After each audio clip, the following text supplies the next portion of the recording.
Исцрпени, облечени во зимски јакни и нагрнати со кебиња кои треба да ги заштитат од смрзнувачките температури, голем број на жени и деца продолжија да ја напуштаат Украина. Најмногу ги има на граничниот премин Медука кон Полска, каде веќе преминале на 220.000 лица. На 7.000 автомобили биле наредени на премините на полската граница, а линијата се протегала околу 30 километри. Некои се пречекувани од роднини и пријатели, други брзаат кон бегалските центри каде им се делат топли напивки.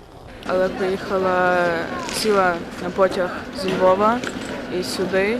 Це було дуже важко, людей було дуже багато, це було страшно, як і фізично небезпечно, так і ментально небезпечно. Люди в стресі, люди скажені, люди, коли людям страшно, то вони дуже егоїстичні і вони зовсім забувають, що існують інші, окрім них, і тому дуже багато травм людей від того, що вони їхали в тому потязі. Истата судбина ја делат и студентите од другите земји што студирале во Украина. When we wake morning, there's some shout, people shout, and everyone run to buy some food, and we hear some bomb everywhere. And after that, we directly pack our bag and clothes and some documents, and we run to Vokzal.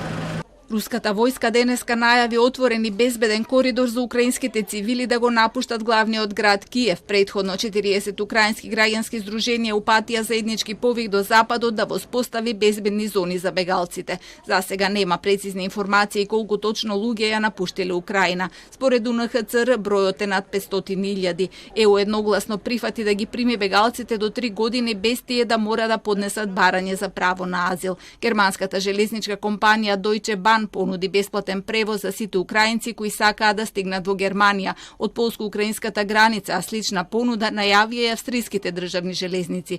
Букинг платформата Airbnb објави дека ќе обезбеди бесплатно привремено сместување за 100.000 бегалци. Полска, Романија, Германија и Унгарија ја делат границата со Украина и покрај Молдавија од почетокот на инвазијата примаат бегалци. Помош најавија и Хрватска и Словенија со капацитет да примат меѓу 180 и 200.000 бегалци. Денеска првите украинци пристигнаа и во Србија. За сега тоа се луѓе кои доаѓаат кај роднини и пријатели, но од оваа држава најавија дека има места за прием на околу 6.000 лица. Од македонското МНР не ја исклучија можноста да примат бегалци, но сметаат дека сме географски далеку за да дојдат кај нас. Аналитичарите сметаат дека сепак мора да се направат поорганизирани подготовки. Дефинитивно треба да се размислува во подигнување на хуманитарните можности кои што може да се укажат и да им се стават на располагање на потенцијални бегалци од Украина и во овој дел од регионот, бидејќи станува збор за воена состојба на која што помош им е потребна сега, веднаш. И во тој дел, веројатно, и владата и меѓународните организации, тука мислам и на невладиниот сектор, кои што располагаат со капацитети, да се размислува за едно поорганизирано доведување во состојба на употребна вредност на овие капацитети и тие да бидат оперативни ако има потреба да станат функционални.